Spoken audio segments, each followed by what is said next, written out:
ಅನುದಿನ ಅನುಕ್ಷಣ ಮನೆಯಲ್ಲೂ ಕಲಿಯೋಣ ಕಲಿಕೆಯ ಹೊಸ ಹಾದಿಯಲಿ ಜೊತೆಗೂಡಿ ಹೆಜ್ಜೆಯ ಹಾಕೋಣ ಸಂತಸದಿ ಕಲಿಯೋಣ ನಮ್ಮ ಹೆಮ್ಮೆಯ ಈ ಕ್ಲಾಸಿನಲ್ಲಿ.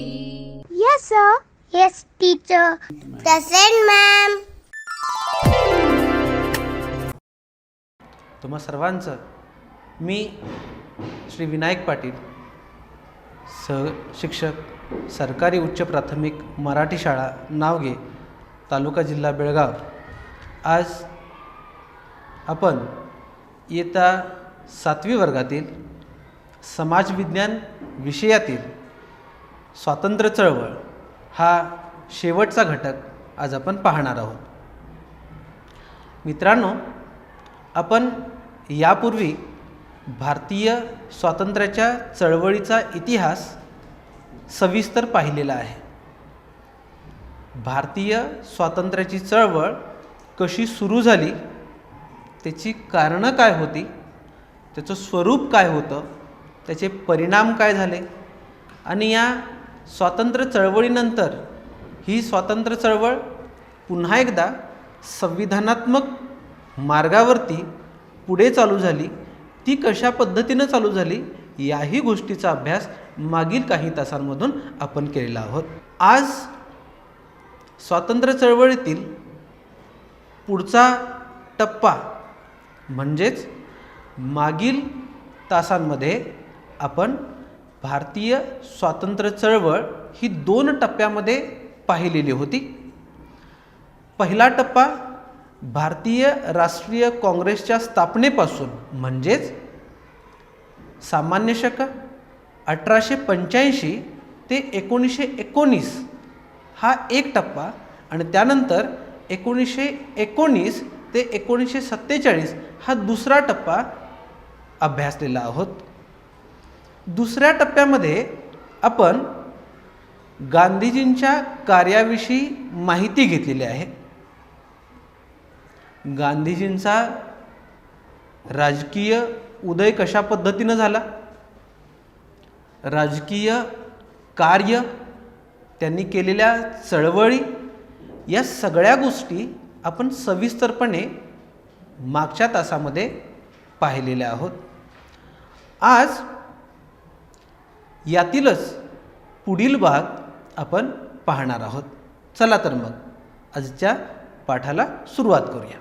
मित्रांनो, गांधीजींच्या नेतृत्वाखाली 1919 पासून 1947 पर्यंतचा जो काळ आहे त्या काळामध्ये झालेल्या सर्व चळवळी या एका कालखंडानं ओळखल्या जातात. तो कालखंड म्हणजेच गांधी युग होय.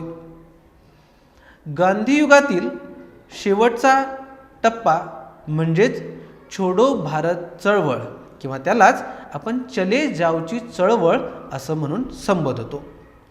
या चळवळीमुळे ब्रिटिशांना भारतीयांना स्वातंत्र्य देण्यापलीकडे काही पर्याय नाही अशा पद्धतीची जाणीव ब्रिटिशांना झाली. ही चळवळ खूप महत्त्वाची चळवळ म्हणून मानली जाते. या चळवळी अगोदर भारतामध्ये क्रिप्स कमिशन आलं. क्रिप्स कमिशनच्या अटी भारतीयांना मान्य झाल्या नाहीत, त्याला विरोध झाला आणि त्यामुळे भारतीयांच्या मनामध्ये ब्रिटिश शासनाविरुद्ध रोष पुन्हा जोमानं पेटू लागला. यातूनच महात्मा गांधीजींनी 8 ऑगस्ट 1942 रोजी मुंबई येथे भारतीय राष्ट्रीय काँग्रेसचं अधिवेशन बोलवलं गेलं आणि या अधिवेशनामध्ये भारताच्या स्वातंत्र्य चळवळीची पुढची रूपरेषा भक्कम करण्यात आली आणि त्यातूनच ब्रिटिशांनो भारत सोडून चालते व्हा किंवा ब्रिटिशांनो भारत सोडून जा असा ठराव संमत करण्यात आला. आणि या ठरावाबरोबरच गांधीजींनी भारतीय जनतेला आवाहन केलं. काय म्हणून? तर हीच वेळ आहे ब्रिटिशांना भारतातून हाकलून लावण्याची. आणि म्हणून गांधीजींनी लोकांना आवाहन केलं की करा किंवा मरा, डू ऑर डाय. हीच वेळ आहे ब्रिटिशांना भारतातून हाकलून लावण्याची. आणि म्हणून गांधीजींनी जो लढा पुकारला, या चळवळीला छोडो भारत चळवळ म्हणून ओळखलं जातं. ही चळवळ जशी सुरू झाली तशी राष्ट्रीय नेत्यांना अटक होण्यास सुरुवात झाली. ब्रिटिशांनी ही चळवळ मोडीत आणण्यासाठी ब्रिटिशांनी छोडो भारत चळवळ मोडकळीस आणण्यासाठी प्रयत्न केला आणि त्यातून राष्ट्रीय नेत्यांना अटकही झाली. जशी राष्ट्रीय नेत्यांना अटक झाली, ही गोष्ट जनतेपर्यंत पोहोचली, तेव्हा ही चळवळ सुरू झाली. तशी शाळा, कॉलेज, कारखाने हे सगळे बंद करून संप पाळण्यात आला. जसं मागच्या तासाला पण पाहिलं होतं की गांधीजींनी ही चळवळ लोकांची चळवळ बनवली आणि याच प्रेरणेतून लोकांनी सक्रियपणे या चळवळीमध्ये सहभाग नोंदवण्यास सुरुवात केली. त्याचबरोबर पोलीस ठाण्यावर, टपाल कचेऱ्यांवर, रेल्वे स्थानकावर आक्रमण होण्यास सुरुवात झाली. कारण ही सगळी ब्रिटिशांची मालमत्ता आहे. ब्रिटिश जोपर्यंत आपण ब्रिटिशांचं नुकसान करत नाही तोपर्यंत ब्रिटिश हे भारतातून माघारी जाणार नाहीत, ही एक भावना ब्रिटिशांच्या मनात जागे झाली. आणि त्यातूनच तसं पाहिलं तर महात्मा गांधीजींचा अहिंसेचा, सत्याग्रहाचा मार्ग मात्र जसं नेत्यांना अटक झाली तशा पद्धतीनं लोकांवरती नियंत्रण ठेवणारा किंवा लोकांना मार्गदर्शन करणारे नेते सर्व अटक झाले. त्यामुळे लोक आपल्या मनाप्रमाणे आपल्या मनातील राग व्यक्त करण्यास लोकांनी सुरुवात केली आणि ही चळवळ खूप प्रखर रूप धारण करू लागली. या चळवळीचा शेवट झाला. ब्रिटिशांनी ही चळवळ थोडीशी शमवली. या चळवळीतून राजकीय उद्देश साध्य झाला नाही, पण स्वातंत्र्य मिळवण्याचा भारतीयांचा दृढ निर्धार ब्रिटिशांना स्पष्टपणे दिसून आला. आणि म्हणूनच पुढे ब्रिटिशांनी भारताच्या स्वातंत्र्याविषयी विचार करण्यास सुरुवात केली. आणि ही छोडो भारतची चळवळ ब्रिटिशांनी ज्या पद्धतीनं मोडीत आणण्याचा प्रयत्न केला होता ती थोडीशी आटोक्यात आली. मात्र या चळवळीमुळे ब्रिटिश शासनाला कळून आलं की भारतीयांची स्वातंत्र्य मिळवण्याची दृढ इच्छा असून आपला राजकारभार भारतीयांना मान्य नाही आहे. यानंतर या चळवळीमध्ये जसे महात्मा गांधी आणि अन्य नेते सहभागी झाले तसे गांधीजींच्या कार्यानं प्रभावित होऊन या चळवळीमध्ये भाग घेतला. मात्र आपली विचारसरणी थोडीशी वेगळी असल्याकारणानं वेगळ्या मार्गानं भारताला स्वातंत्र्य मिळवून देण्याचा प्रयत्न केलेले भारताचे स्वातंत्र्य नेते सुभाषचंद्र बोस यांच्याविषयी आता आपण माहिती घेऊयात. सुभाषचंद्र बोस यांना नेताजी म्हणून ओळखलं जातं. सुभाषचंद्र बोस हे कोलकाता विश्वविद्यालयातील एक प्रतिभावंत विद्यार्थी, एक हुशार विद्यार्थी म्हणून त्यांची ख्याती होती. ते लंडनमध्ये ICS परीक्षेत 4थ्या क्रमांकाने उत्तीर्ण झालेले विद्यार्थी होते. त्यांची बुद्धिमत्ता इथं आपल्याला स्पष्टपणे दिसून येते. सुभाषचंद्र बोसांनी जर का विचार केला असता की आपण ICS परीक्षा उत्तीर्ण झालेलो आहोत, ब्रिटिश सरकार दरबारी आपल्याला चांगल्या पद्धतीची नोकरी मिळू शकते असा विचार जर केला असता तर ते सुभाषचंद्र बोस कसले. यांच्या मनामध्ये आपल्या मातृभूमीला ब्रिटिशांच्या गुलामगिरीतून मुक्त करणं हे एकच ध्येय होतं. आणि यांचं बालपण जर आपण पाहिलं तर बालपणातून आपल्याला ब्रिटिश सत्तेविरोधात असलेला रोष त्यांच्या मनात बालपणापासूनच असलेला दिसून येतो. देशबंधू चित्तरंजन दास यांच्या प्रभावामुळे हे चळवळीमध्ये समाविष्ट झाले. स्वामी विवेकानंदांच्या जीवन व लेखनातून त्यांनी प्रेरणा घेतली. भारताविषयी, आपल्या मातृभूमीविषयी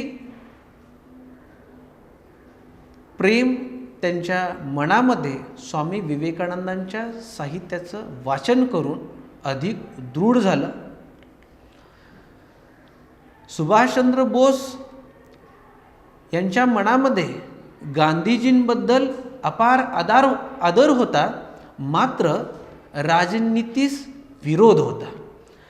गांधीजींची स्वातंत्र्याबद्दलची विचारधारणा जी होती, कार्य करण्याची पद्धत जी होती, ती पद्धत थोडीशी सुभाषबाबूंना मान्य नव्हती. कारण गांधीजी सत्य, अहिंसा या 2 अस्त्रांच्या आधारे भारताला स्वातंत्र्य मिळवून देणं हे गांधीजींचं ध्येय होतं. मात्र सुभाषबाबूंना वाटायचं की ब्रिटिशांना जशास तसं उत्तर दिल्याशिवाय ते आपला भारत देश सोडून जाणार नाहीत, आणि म्हणून गांधीजींच्या कार्य करण्याच्या शैलीला म्हणजेच राजकीय विचारांना त्यांचा विरोध होता. आणि त्यामुळे आपली वाट वेगळी करत, दोघांचे उद्देश सारखेच आहेत. महात्मा गांधीसुद्धा भारत मातेला स्वातंत्र्य मिळवून देण्यासाठी, भारत मातेला ब्रिटिशांच्या गुलामगिरीतून मुक्त करण्यासाठी प्रयत्न करत होते. आणि त्याचबरोबर सुभाषचंद्र बोससुद्धा वेगळ्या मार्गानं, प्रखरतेच्या मार्गानं, जहाल विचारसरणीतून भारताला स्वातंत्र्य मिळवून देण्यासाठी प्रयत्न करीत होते.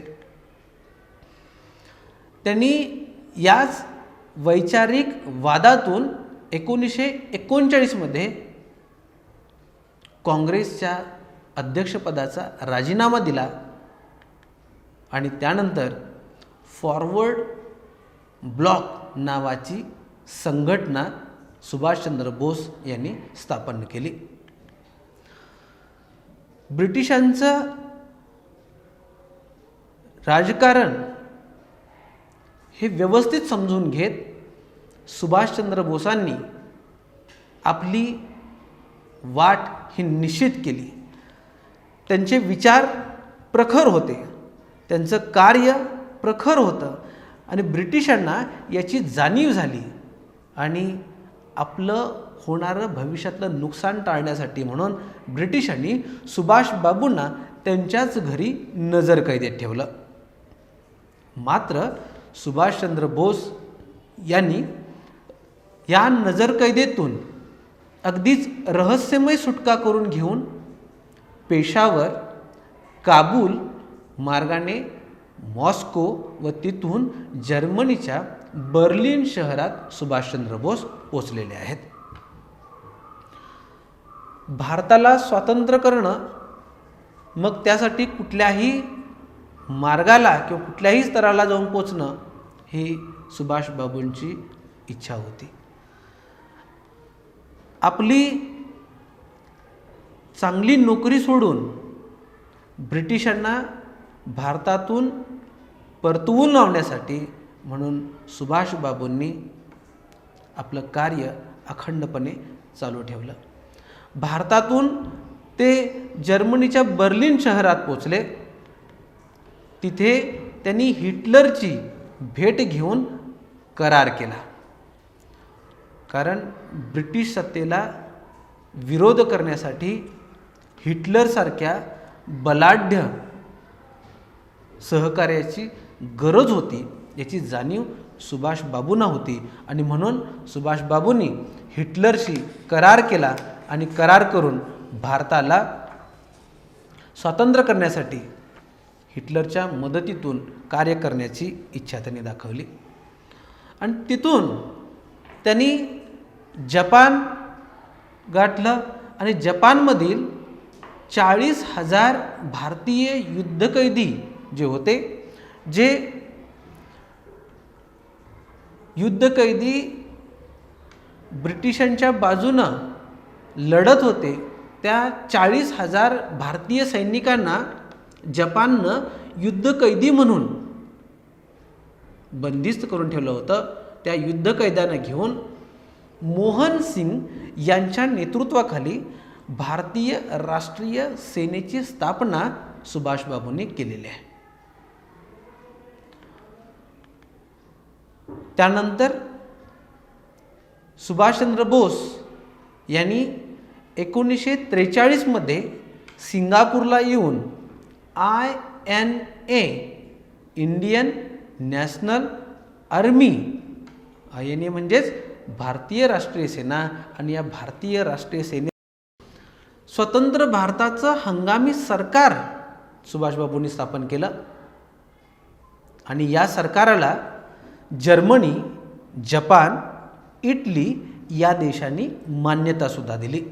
कारण हे सगळे देश ब्रिटिशांच्या विरोधातले देश होते आणि याचा व्यवस्थित अभ्यास सुभाषबाबूंनी केला आणि त्यांचं सहकार्य मिळवत INAला आणि भारतीय हंगामी सरकाराला बळकट करण्याचं कार्य सुभाषबाबूंनी केलेलं आहे. त्यानंतर चलो दिल्ली ही घोषणा देत ब्रह्मदेशाच्या बाजूने भारतात INAनं प्रवेश केला. भारताला स्वातंत्र्य करण्याच्या दृढ निश्चयानं त्यांनी ब्रह्मदेशातील जवळजवळ 150 मैलाचा प्रदेश ताब्यातही घेतला. मात्र ब्रिटिशांनी ब्रह्मदेशाची राजधानी रंगून जिंकली. त्यानंतर INAने म्हणजेच भारतीय राष्ट्रीय सेनेनं तिथून माघार घेतली.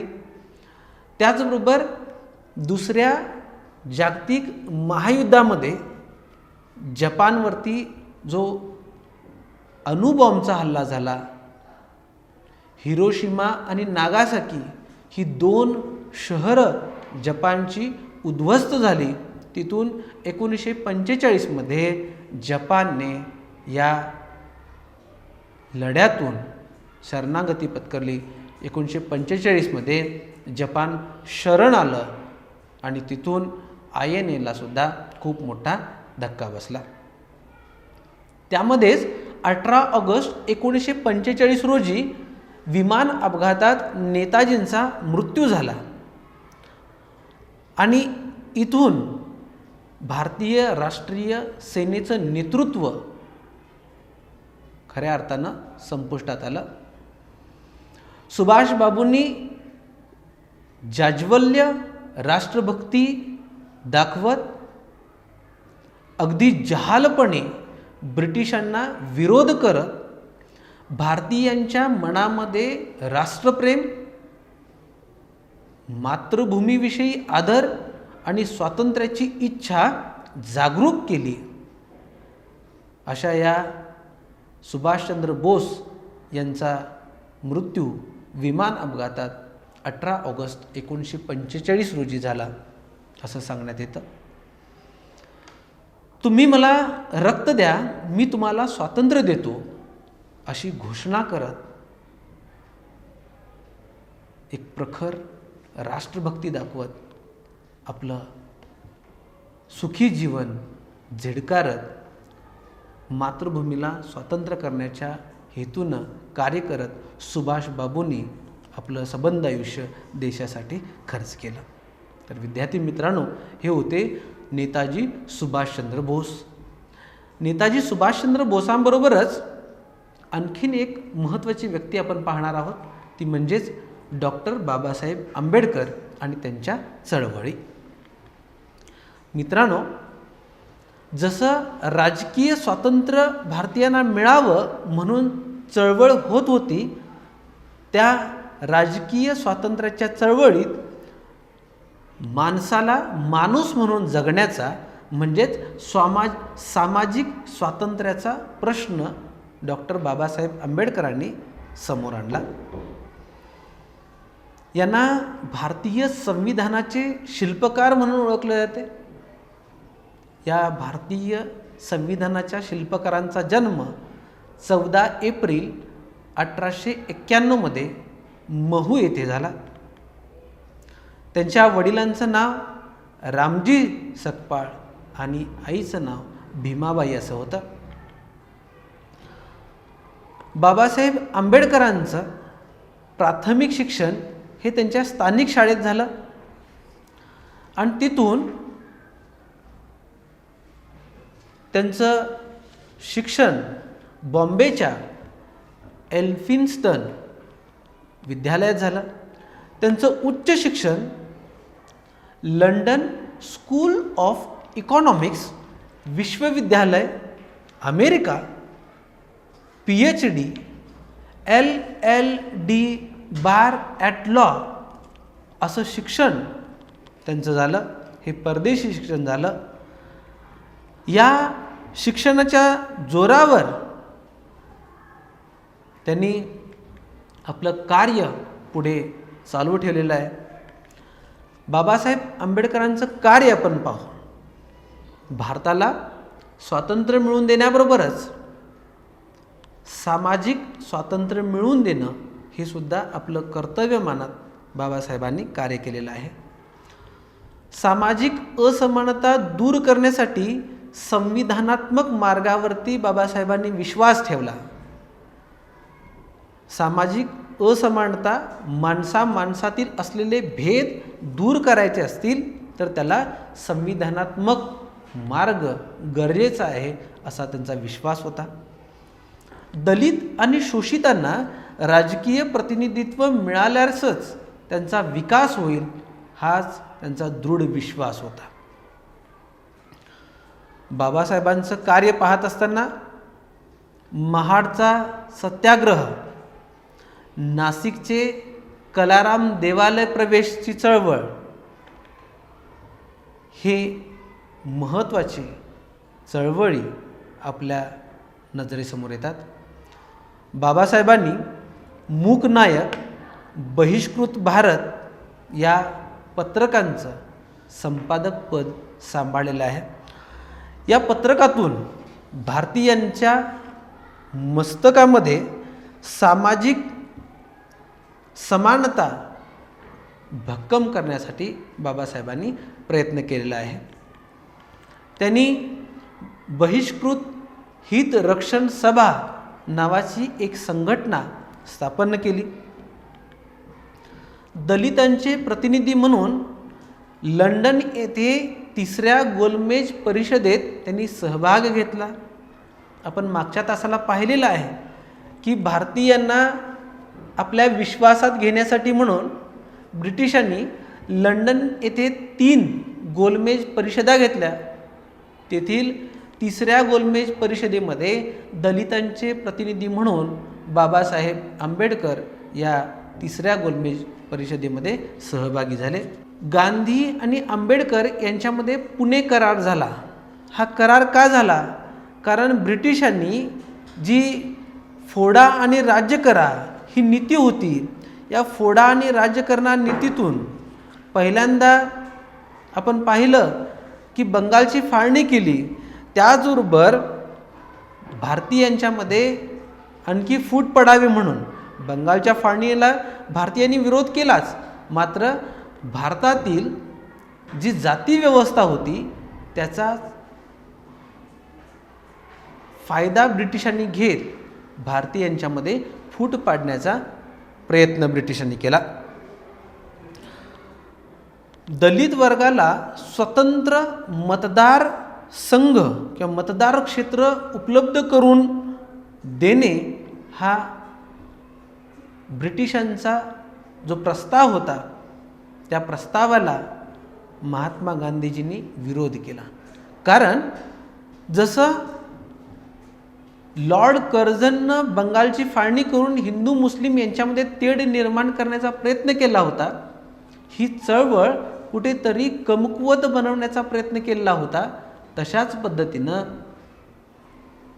दलित वर्गासाठी वेगळे मतदारसंघ बनवून ही चळवळीची धार कमी करण्याचा प्रयत्न ब्रिटिश सरकार या कूटनीतीतून करत होतं. ही ब्रिटिश सरकारची कारस्थानं महात्मा गांधींनी ओळखली आणि त्यांनी या गोष्टीला विरोध केला. त्यातून महात्मा गांधी आणि आंबेडकर यांच्यामध्ये पुणे येथे करार झाला. कारण त्या दरम्यान गांधीजी पुण्याच्या एरवाडा कारागृहामध्ये होते, जेलमध्ये होते आणि म्हणून इथंच हा करार झाला. त्याला पुणे करार असं सुद्धा म्हटलं जातं, त्याला गांधी आंबेडकर करार असं सुद्धा म्हटलं जातं, त्याला एरवाडा करार असं सुद्धा म्हटलं जातं. त्यानंतर स्वतंत्र भारताचं संविधान तयार करण्याची जबाबदारी बाबासाहेब आंबेडकरांनी स्वतःवरती घेतली आणि म्हणून त्यांना संविधानाचे शिल्पकार म्हणून सुद्धा ओळखलं जातं.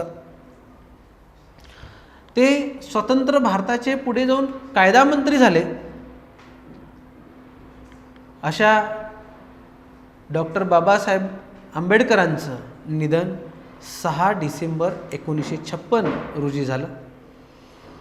भारताला राजकीय स्वातंत्र्याबरोबरच सामाजिक स्वातंत्र्यसुद्धा मिळवून देण्यासाठी ज्यांनी प्रयत्न केले, ज्यांचं स्वतःचं जीवन अतिशय खडतर होतं, मात्र या खडतर जीवनातून देशाला एका सुमार्गावरती आणून ठेवत आपल्या बांधवांना सामाजिक हक्क मिळवून देण्यासाठी डॉक्टर बाबासाहेब आंबेडकरांनी सबंध आयुष्यभर प्रयत्न केला. त्यातून त्यांचं कार्य हे आपल्या डोळ्यासमोर येतं. भारताची आजची राजघटना जी आहे ती राजघटना निर्माण करण्याचं श्रेय डॉक्टर बाबासाहेब आंबेडकरांना जातं आणि म्हणूनच त्यांना भारतीय संविधानाचे शिल्पकार म्हणून सुद्धा ओळखलं जातं. त्यांच्या मृत्यू अगोदर काही महिने त्यांनी बौद्ध धर्माचा स्वीकार केलेला होता. त्याचबरोबर त्यांच्या मृत्यूनंतर म्हणजेच 1990 त्यांना मरणोत्तर भारतरत्न हा पुरस्कार, भारताचा सर्वोच्च नागरी पुरस्कार बहाल करण्यात आला आणि त्यांच्या कार्याचा सन्मान करण्याचा प्रयत्न करण्यात आला. बाबासाहेब आंबेडकरांचं जीवन हे सबंध जीवन भारत मातेच्या सेवेसाठी, आपल्या समाज बांधवांना सामाजिक हक्क मिळवून देण्यासाठी झाला. सबंध आयुष्यभर त्यांनी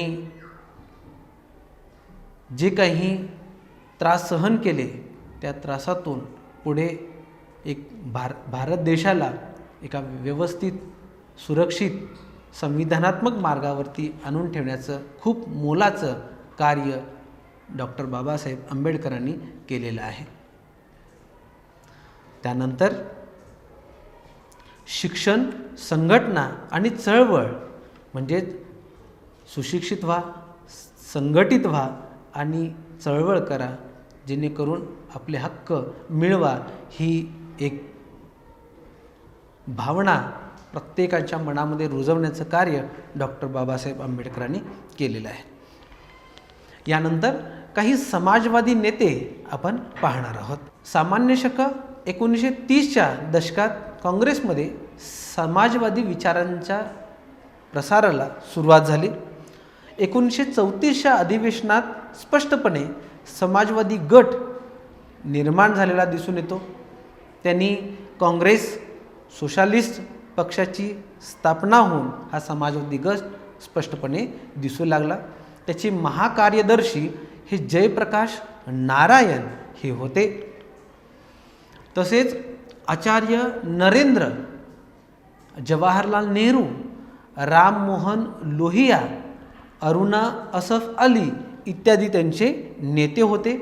यांनी शेतकरी व कामगार यांच्या संघटना तयार केल्या आणि या संघटनेतून सर्वसामान्य कामगार वर्गाला, सर्वसामान्य माणसाला त्यांचे हक्क मिळवून देण्यासाठी त्यांनी प्रयत्न केला. भारत छोडो आंदोलनात त्यांची एक महत्त्वाची भूमिका असलेली आपल्याला दिसून येते आहे. या समाजवादी नेत्यांमध्ये महत्त्वाचे नेते म्हणजे ज्यांना महाकार्यदर्शी म्हणून ओळखलं जातं, ते महाकार्यदर्शी जयप्रकाश नारायण यांच्याबद्दल आपण थोडीशी माहिती घेऊ. जयप्रकाश नारायण यांचा जन्म 1902 मध्ये बिहारमध्ये झाला. 7 वर्षे ते अमेरिकेत उच्च शिक्षण घेऊन त्यांनी तिथूनच समाजवादाचा परिचय त्यांना झाला. पुढे 1934 मध्ये काँग्रेसमध्ये समाजवादी पक्ष त्यांनी निर्माण केला. 1941 मध्ये त्यांना अटक झाली. हजारीबाग तुरुंगातून ते फरार झाले आणि भूमिगत झाले. वेश पालटून ते भारतभर प्रवास करत राहिले. 1944 मध्ये त्यांना पुन्हा अटक झाली आणि पुन्हा सुटका झाली. स्वातंत्र्यानंतर विनोबा भावेंच्या भूदान चळवळीमध्ये त्यांनी सहभाग नोंदविला. 1974 मध्ये त्यांचा राजकारणामध्ये सक्रिय प्रवेश झाला. संपूर्ण क्रांती आंदोलन करत त्यांनी 1977 मध्ये जनता पक्ष सत्तेत आणला. लोक त्यांना प्रेमाने लोकनायक असं म्हणून ओळखत त्यांचं निधन 1979 मध्ये झालेलं आहे. त्यानंतर स्वातंत्र्याकडे वाटचाल. राष्ट्रवादींचा हा प्रबळ दबाव व दुसऱ्या महायुद्धाचा प्रसंग यामुळे ब्रिटिशांना भारताला स्वातंत्र्य मिळवून देणं गरजेचं वाटू लागलं.